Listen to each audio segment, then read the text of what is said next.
Tulina olunyiriri olwaleero tugenda okwogerako mu misomo gyaffe gino. Omulokole yaani, okulokoka kyeki, obulokole kyeki. Nga tubadde tusoma ku Kristo okuba muffe kubeera bulamu bwaffe. Ng'omutwe gwa leero era njagala kweyongerayo mu kwogera kugamba nti ebirungo ebiri munda muffe ye Kristo. Oba ensonga lwaki nkozesa ekigambo birungo nti ekyo kyonna kye tuli munda, obulamu bwaffe bwonna munda ye Kristo. Era nga nina vaasi gye njagala okutunuulira egendo kijjayo bulungi ennyo nga eri mu Bakolinso ekisooka essuula esooka olunyiriri olwa3 atugamba bw'ati: naye ku bw'oyo mwe muli mu Kristo Yesu. Ku bw'oyo ategeeza ki? Ku bw'oyo oyo yaani gwayogerako ye kitaffe, Katonda kitaffe, nti ku bwa Katonda kitaffe tuli mu Yesu. Ekyo kitegeeza ki? Nti Katonda kitaffe ye yatussa mu Yesu, nti mulimu gwe ffe okubeera mu Yesu, nti kwagala kwe ffe okubeera mu Yesu, nti maanyi ge ffe okubeera mu Yesu. In other words, nti Katonda kitaffe ye yayagala okututeeka mu Yesu, ye yapulaninga okututeeka mu Yesu, ye yakola omulimu ogw'okututeeka mu Yesu. Tuli mu Yesu ku bubwe. So agamba wano ku bw'oyo Katonda kitaffe mwe muli mu Kristo Yesu. Then agamba eyafuuka Kristo, eyafuuka amagezi gye tuli okuva eri Katonda. Nti Kristo yafuuka amagezi gye tuli okuva eri Katonda. Nti tulina amagezi aga Katonda, aba amagezi ag'omwoyo. Naye amagezi ge tulina ag'omwoyo ye Kristo munda muffe. Sirina magezi ku bwange, naye amagezi ge nina munda, amagezi aga Katonda, amagezi ag'omwoyo ye Kristo munda muffe ye yafuuka amagezi. Kakati bw'otonya vaasi eno engeri gy'agyogera mutagamba nti yatuwa amagezi okuva eri Katonda. Tagambye nti yagatuwa, agambye eyafuuka amagezi gye tuli. Nti Katonda teyatuwa buwi magezi ge, yatusindikira Kristo, kubanga Kristo ye magezi ga Katonda. He is the wisdom of God. Katonda yatusindikira Kristo amagezi ge. Kristo najja n'ayingira mu ffe ng'amagezi ga Katonda. Yesu Kristo ye magezi ga Katonda. Kristo munda mu ggwe ge magezi ga Katonda. Eyo yali pulaani ya Katonda okuva ku beginning. Ego ge magezi ge okuva ku lubereberye, Kristo okubeera mu ggwe ng'amagezi agava eri Katonda. Kristo ye pulaani ya Katonda. Oyinza okubuuza ekibuuzo nti Katonda okuva ku lubereberye pulaani ye yali ki nga tanatonda kintu kyonna? Lwaki Katonda yatonda omuntu? Lwaki yatonda Adamu? Lwaki yakola ki? Amagezi gaago ye Kristo mu ggwe. Kristo mu ggwe ge magezi ga Katonda okuva ku lubereberye paka ku nkomerero. Katonda kye yayagala, Katonda kye yasiima okukola, Katonda kye yakola mu kwagala kwe ne mu kisa kye, kwe kukuwa Kristo ggwe munda mu ggwe ng'amagezi ge. Si just Kristo kubeera mulokozi wo, naye Yesu ng'amagezi ga Katonda munda mu ggwe. Bw'oba onoonya amagezi ga Katonda ye Yesu mu ggwe. Bw'oba onoonya amagezi ga Katonda mu mbeera gy'olimu ye Yesu mu ggwe. Bw'oba onoonya amagezi ga Katonda okusimatuka ky'oyitamu ye Kristo mu ggwe. Bw'oba onoonya amagezi ga Katonda okukuwanguza ye Kristo mu ggwe. Kristo ye magezi ga Katonda okutwala mu maaso.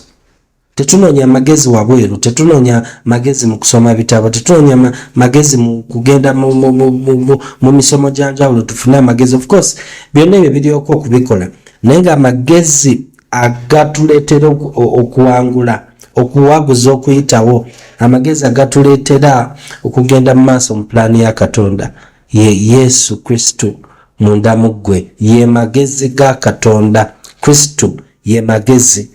Tugambe ge magezi, nedda ye magezi, kubanga gana amagezi si kintu muntu. ye Yesu Kristo. Agambye eyafuuka amagezi gye tuli okuva eri Katonda. Imagine Katonda mwene n'asalawo okutuwa amagezi ge. Katonda alina amagezi n'agamba naye bano abantu kambawe amagezi. Si magezi taata ge yakuwa, si magezi musumba ge yakuwa, naye Katonda amagezi n'asalawo okuwa amagezi. Katonda yakuwa amagezi ki? Yesu Kristo. Yakwata Yesu Kristo kubanga ge magezi ge, ye magezi ge, n'amussa munda mu ggwe n'afuuka omuntu ow'omunda. Amagezi ga Katonda gakuli munda. Tobeerangako mu mbeera nga tolina magezi gakumanya kikujjawo, kikuyisaawo, ekyokukola. Tumanyi kugamba simanyi kyakukola oba nkole ntya. Amagezi ago ye Kristo munda mu ggwe. Bw'oyiga okukonekutinga n'okutunuulira Kristo munda, akuwa amagezi ago gakulukuta ne gava mu nsi ey'omwoyo ne gayingira mu ntegeerayo, n'ogalowooza n'ogategeera, n'omanya ekyokukola, n'otegeera ki ekiddako, n'otegeera sitepu ki ez'okukola, naye nga kiviira munda mu Kristo mu ggwe. Yesu Kristo ye magezi ga Katonda agakuli munda. Amiina. Then n'atugamba wano nti Yesu ye yafuuka amagezi gye tuli okuva eri Katonda.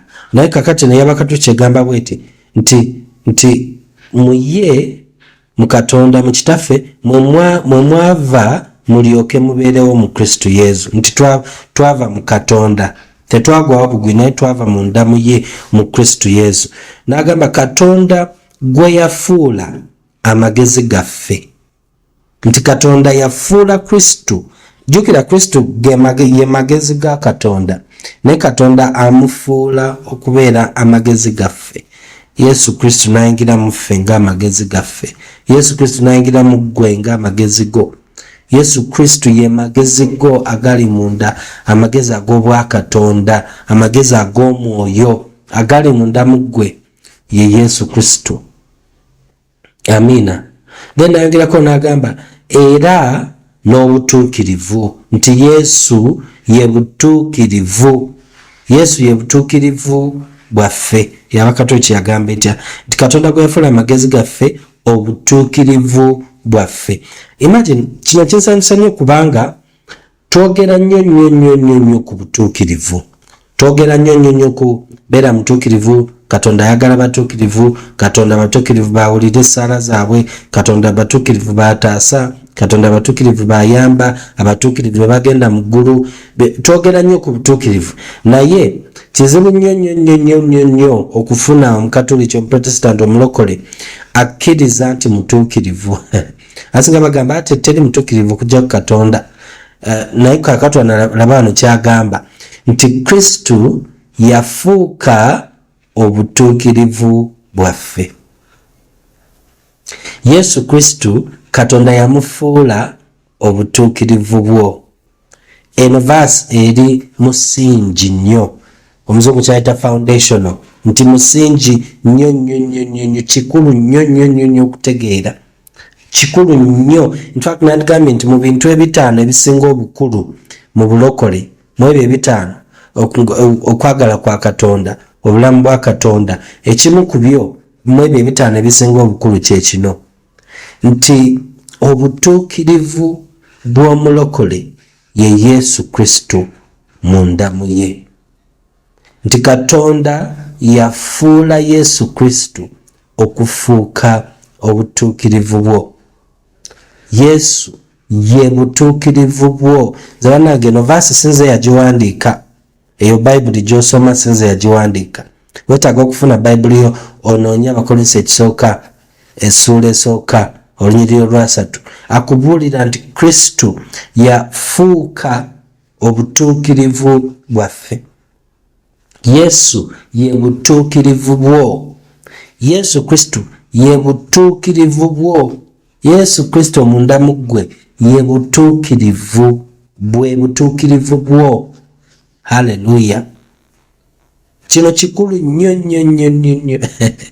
Okufuna omuntu akikiriza kino kizibu. Okufuna omuntu akkiriza nti nze sirina butuukirivu ku bwange, naye obutuukirivu Katonda bwantunuulira, obutuukirivu bwalaba, ye Yesu Kristo munda munze.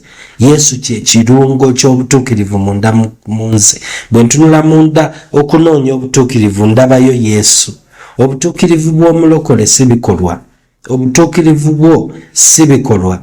Obutuukirivu bwo si kugondera mateeka. Obutuukirivu bwo si kuweereza Katonda. Obutuukirivu bwo si butayonoona. Obutuukirivu bwo si kuleeta kimu kya 10 n'okusaba n'okusiiba n'okubuulira enjiri. Obwo si bwe butuukirivu bwo. Obutuukirivu bwo ye Yesu Kristo munda mu ggwe. Katonda yamukuwa ng'obutuukirivu. Katonda yakwata Yesu obutuukirivu bwe, kubanga Yesu ye butuukirivu bwa Katonda. Katonda yakwata Kristo obutuukirivu bwe n'amuleeta n'amussa mu ggwe ng'obutuukirivu bwo. Obutuukirivu bwa Katonda ne bufuuka obutuukirivu bwo. Wetaaga okusoma Abakolinso 2:5 olunyiriri lwa 21 olaba kyayogera. Bwatugamba nti Katonda yakwata oyo Kristo yali tamanyi kibi n'amusaako ebibi byaffe byonna, then ffe n'atufuula obutuukirivu bwa Katonda mu Kristo. Kristo ye butuukirivu yamukwata. Kristo kwe kutuukirira kwa Katonda. Ali perfect, atuukiridde nga Katonda bw'ayagala. Katonda amukwata n'amuleeta n'amuyingiza mu ggwe ng'omuntu ow'omunda, ng'obulamu bwo. Obutuukirivu bwe ne bufuuka obutuukirivu bwo. Obutuufu bwe ne bufuuka obutuufu bwe. Obutuufu bwe ne bufuuka obutuufu bwo. Haleluya. Kino kikulu, mbagambye nti kino kikulu nnyo. Nina series namba ku kino, nina akatabo kalamba ku kino, nina course namba ku kino nga njogera ku butuukirivu buno bwa Katonda. Kino Yesu kye yali agamba mu Matayo 6:33 bwe yatugamba nti munoonye obwakabaka bwa Katonda n'obutuukirivu bwe. Nti musooke munoonye kino obwakabaka Katonda n'obutuukirivu bwe bwonna, bino ebisigadde byonna bijja kubagattibwako, bijja kubaweebwa. Obutuukirivu bwa Katonda bwe yali ayogerako ye Yesu Kristo. Kakati ffe tetwabunoonya na kubunoonya, yabukwata n'abutussaamu ku lunaku lwe twakkiriza, n'akussaamu Kristo nga ye butuukirivu bwo. Towakana nange, ddayo osome wano kyagambye. Agambye atya? Naye ku bw'oyo bwa kitaffe mwe muli mu Yesu Kristo eyafuuka amagezi gye tuli okuva eri Katonda era n'obutuukirivu. Wanagambye nti mu ye mwe mwava mulyoke mubeerewo mu Kristo Yesu. Katonda gwe yafuula amagezi gaffe obutuukirivu bwaffe. Katonda yafuula Yesu obutuukirivu bwaffe. Katonda yafuula Yesu obutuukirivu bwo. Katonda yafuula Yesu obutuukirivu bwo. Yesu Kristo ye butuukirivu bwo. Lwaki okiddamu? Kubanga tuli bazibu nnyo, tulinga abasirusiru abatategeera. Kino tukiwulira ne kiyingira wano ne kifulumira wano, naye nomala noddayo n'ogezaako okusaba okubeera omutuukirivu, n'ogezaako okusiiba okubeera omutuukirivu, n'ogezaako okukuuma etteeka okubeera omutuukirivu, n'ogezaako okuleeta ekimu eky'ekkumi oba okuwaayo olyoke obeera, oba okusiga ensigo olyoke owulire nti kakati ntukudde. Oyagala osooka ogendeko ku prayer mountain okaabeko olyoke owulire nti otukudde. Osiibe obonaaboneko olyoke owulire nti otukudde. Bangi kufe abawulira obubi kubanga saasomye Bayibuli yange, saasabye nga bwe supposed okusaba ku makya, mpulira bubi. Ebyo byonna butuukirivu bwaffe bwe tunoonya ng'ate Kristo ali munda mu ggwe. Katonda yamukuwa ng'obutuukirivu bwo. Yesu ye butuukirivu bwo. Ekyo kyetaaga oba tukole tutya, oba abalokole tukwatenga mitwe gyaffe tukiggule, tukisuuleyo kiyingire munda, tukitegere, tulekeraawo okukola ebikolwa okufuuka abatuukirivu. Okubeera mutuukirivu kye kwe kusanyusa Katonda. Tulekeraawo okukola ng'ebintu mbu tusanyusa Katonda. Okubeera omutuukirivu kye kwe kugwanira. Tulekeraawo okukola ng'ebintu okuwulira nti kati tugwanidde obulungi bwa Katonda, tugwanidde emikisa gya Katonda, tugwanidde ekisa kya Katonda. Tosobola kubigwanira. Yesu yakufiirira n'ayiwa omusaayi gwe n'akunaaza n'ayingira munda mu ggwe ng'obutuukirivu bwo. Oli qualified, osanyusa Katonda kubanga Kristo munda mu ggwe kwe kusanyusa Katonda. Ekyo kyasinga okwagala. Kristo munda mu ggwe ge magezi ge, ekyo Katonda kye kisinga okumusanyusa ku nsi eno ye Yesu Kristo omwana we okubeera mu ggwe n'akufuula naawe omwana wa Katonda nga ye bw'ali, ne tufuuka omu ne Kristo. Haleluya. Ekyo kansooke nkirekawo, waliwo bingi byesitayogedde naye olw'obudde ne bino ebirala byenjagala okwogerako vaasi tugiyitemu bulungi. Atugambye ekyokusatu, ekisooka Kristo ye magezi gaffe okuva eri Katonda. Ekyokubiri, Kristo ye butuukirivu bwaffe okuva eri Katonda. Ekyokusatu, Kristo ye kutukuzibwa kwaffe okuva eri Katonda. Ye kutukuzibwa kwaffe, eri abakatukyano yagamba okutukuzibwa kwaffe. Kristo ye kutukuzibwa. Bino byanjawulo, obutuukirivu n'okutukuzibwa byanjawulo. Obutuukirivu kyendi munda, nti Kristo munda munze ye butuukirivu, ye condition yange, ye state yange, ye mbala yange, nti nature, nti ndi mutuukirivu kubanga Kristo munda munze ye mutuukirivu munda munze. Nika kino ekiddako kyayogerako wano nti Kristo kwe kutukuzibwa kwange. In other words, nti Katonda tetufuula bufuzi batuukirivu, naye n'omulimu okutukuzibwa ogw'omulimu era sife abeetukuza. Yesu Kristo yatutukuza, ye kutukuzibwa kwaffe okutukuzibwa kwo ye Yesu Kristo. Gwe teweenaaza, Yesu yakunaaza. Yesu ye musaayi ogwakunaaza, gwali musaayi gwa Yesu ogwakunaaza. Si gwe yenaaza, si gwe weelongoosa, si gwe weetukuza okujja mu maaso ga Katonda, si gwe weefuula omutuukirivu okujja mu maaso ga Katonda, si gwe weefuula omutukuvu okujja mu maaso ga Katonda. Ebyo byonna byakolebwa ani? Katonda. Yakunaaza, yakutukuza, yakuzza bujja n'akufuula omutuukirivu. Imagine kubanga abantu abamu bagamba okay kale yes tuli batuukirivu naye twetaaga okwetukuza mu maaso ga Katonda. Atugambye wano nti Yesu kwe kutukuzibwa kwaffe. Nti tewetaaga na kwenaaza kujja mu maaso ga Katonda. Yesu kwe kutukuzibwa kwo. Yesu ge mazzi agakunaaza, Yesu ye sabbuuni akunaaza, Yesu gye mikono egikunaaza. Oyo akutukuza okujja mu maaso ga Katonda ye Yesu. Akutukuza ng'ate ye butukuvu bwo. Haleluya. Kati nze nkole ki? Tewali. Kkiriza bukkiriza. Omulimu gwo mwene endagaano empya kukkiriza.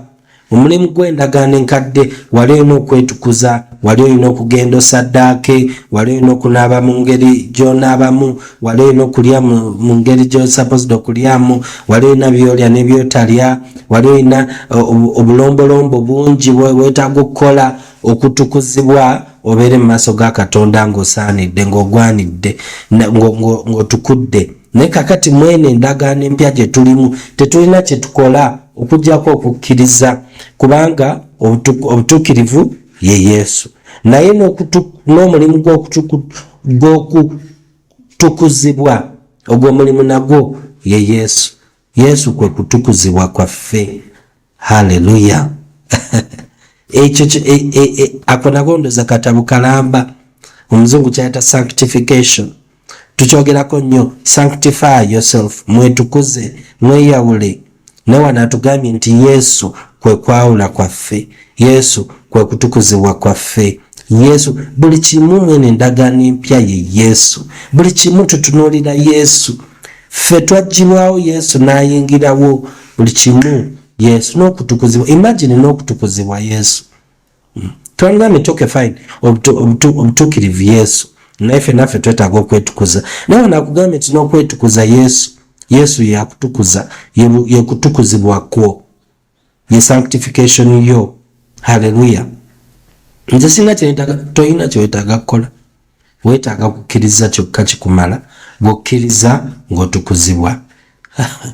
Kyangu nnyo bwe kityo kyangu nnyo bwe kityo. Walokoka otya? Kiki wakola okulokoka? Kiki ekisinga okulokoka? Kiki ekisinga okulokoka okubeera important? Bw'obanga tolina kye wakola kulokoka, lwaki olowooza nti olina kye weetaaga okukola okusigala ng'oli mulokole? kubanga okulokoka kyali kisinga obuzibu. Wali mwana wa Sitaani, wali mufu mu mwoyo, wali disconnected ku Katonda. Naye bw'abanga yasobola okukulokola nga tolina kyokoze, tosabye, tosiibye, towaddeyo kimu kya 10, tosize ensiko, toweereza musajja wa Katonda, tobuulidde enjiri, wali bubeezaawo n'obuulira enjiri n'ogikkiriza n'olokoka. Bw'aba yasobola okukola ekyo nga tomuyambyeko, lwaki olowooza nti weetaaga okumuyambako okukukuuma mu bulokole? Kubanga ekyo okutukuzibwa kyekyo, to sanctify, okumaintaininga nga otukula. Katonda bw'aba yasobola okunaaza ogwasooka, lwaki tasobola kumaintaininga nga oli clean? Kyogamba Katonda munafu nnyo nti asobola okunaaza naye tasobola kumaintaininga nga oli clean. Nti kakati gwoteekeddwa okwenaaza n'okwetukuza, naye yasobola okunaaza ng'olina mufu n'akufuula mulamu, naye kati tasobola kumaintaininga ng'olredde oli mulamu, ng'olredde oyagala Katonda, ng'olredde mwoyo wali munda mu ggwe, ng'olredde omusaayi gwa Yesu gwakunaaza.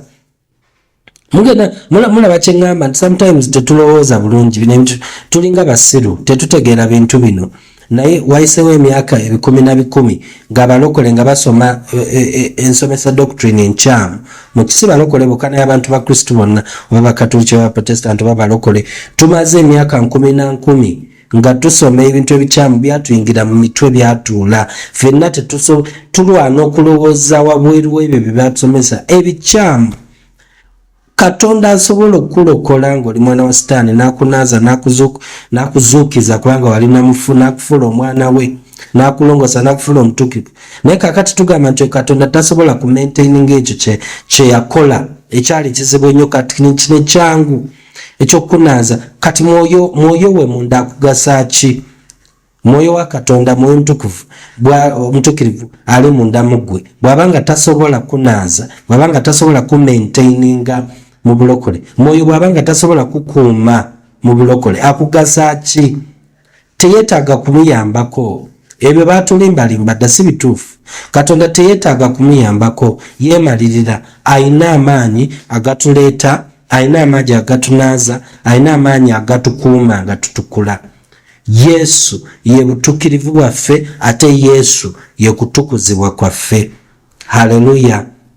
Ntandika n'obutandisi ekisembyeyo nti Yesu kwe kununulibwa kwaffe. Yesu kwe kununulibwa kwaffe. Okununula kwe kukola ki? Kwe kugula omuntu n'omujja mu busibe, oba okugula ekintu n'okijja mu busibe, oba olina kye wasingayo n'oleeta ssente n'okinunula, n'okigula n'okijjayo. Kakati mu njogera y'endagaano empya, okununula kitegeeza ki? Kitegeeza omusaayi gwa Yesu okutujja mu nsi eya Sitaani, omusaayi gwa Yesu okutujja mu kibi, omusaayi gwa Yesu okutujja mu bwavu, omusaayi gwa Yesu okutujja mu busibe, omusaayi gwa Yesu okutujja mu bulwadde, omusaayi gwa Yesu okutujja mu okufa amangu, oba okufa nga ekiseera tekinatuuka, omusaayi gwa Yesu okutujja mu bunafu. Ebyo byonna kwe kununulibwa, oba omuzungu kyayita redemption. Nti ate tusoma nti omusaayi gwa Yesu, bw'osoma Efeso 1:7 n'Abakolosaayo 1:14, atubulira nti omusaayi gwa Yesu kwe kununulibwa kwaffe. In other words, nti omusaayi gwa Yesu Katonda gwe yayiwa ku lwaffe gwatunaaza ne gutwawula ne gutukutula ku kibi. Omusaayi gwa Yesu gwakukutula ku kibi. Omusaayi gwa Yesu gwakukutula ku bulwadde, ne ku bwavu, ne ku bunafu, ne ku busiru, ne ku butagenda mu maaso. Omusaayi gwa Yesu gwakukutula, gwakuggyako, gwakudisconnectinga. Omusaayi gwa Yesu kyolina okwebuuza nti omusaayi gwa Yesu guzitowa, gulina amaanyi okusinga ekibi kyenjitamu oba kyenkola? Ye gwakukutula ku kibi ekyo. Tetukyayogera ku bibi, kati twogera ku musaayi, nti gwakukutula ku kirwadde kubanga gulina amaanyi okusinga siriimu, gulina amaanyi okusinga kansa, gulina amaanyi okusinga ebirwadde byonna. Omusaayi gwa Yesu ogwo bwe tugukkiriza ne twewaayo okutegeera Katonda kyakoze, ne tufumiitiriza, omusaayi gwa Yesu ogwo guzitowa okusinga ebintu ebyo byonna. Bwe tulaba amaanyi g'omusaayi gatuleetera okutambulira mu freedom, mu ddembe, gatuleetera okutambulira mu ddembe ng'abanunule abaguliddwa ne bagibwayo mu busibe. Haleluya. Yesu munda muffe kwe kununulibwa kwaffe, nti kyonna ky'oyitamu Yesu munda mugwe kwe kununulibwako mu ekyo ekintu. Yesu munda mugwe ajja kuwa obuwanguzi okukivaamu. Ekyo kyonna ky'oyitamu bw'otunuulira Yesu munda mugwe, n'ofumiitiriza ku Yesu munda mugwe, amaaso n'ogateeka ku Yesu munda mugwe, n'owummulira mu Yesu munda mugwe, ajja kuwa obuwanguzi okuyita mu mbeera yonna gy'oyitamu nekyofeesinga mu bulamu bwo. Yesu munda mugwe kwe kununulibwako. Atugambye wano nti Yesu kwe kununulibwa kwaffe. Mulaba vaasi eri emu yokka naye ezitowa buli kimu kyeyogera. Katabo kalamba, series namba. Osobola okusomesa vaasi eno omwaka omulamba ng'ogenda part by part, nti Yesu munda muffe ali full package. Yesu munda muffe teri kirala kitwetaaga, teri kirala kitubanja. Buli kimu kyonna kyetwagala, buli kimu kyonna kyetwetaaga, buli kimu kyonna kyetuli munda ye Kristo munda muffe. Tudde wano ku beginning yatugamba nti mu Katonda mwe twava tulyoke tubeere mu Kristo Yesu. Katonda yatussa mu Kristo Yesu. Kristo Yesu afuuke bino byonna gye tuli. Eyafuuka amagezi gaffe okuva eri Katonda, n'afuuka obutuukirivu waffe, n'afuuka okutukuzibwa kwaffe, n'afuuka okununulibwa kwaffe. Yesu bwe ye victory gye tuli. Yesu ye buwanguzi, ye muwanguzi munda muffe, naye ye buwanguzi bwaffe. Yesu ye ddembe lyaffe. Yesu kwe kuwangula kwaffe. Haleluya. Ndooza nkomaawo olunaku lwaleero. Nja kukomawo tweyongereyo mu kusoma ku Kristo munda muffe kye ki, okubeera omulokole. Mwebale kumpuliriza, muli ba mukisa, muli ba ddembe mu Kristo Yesu.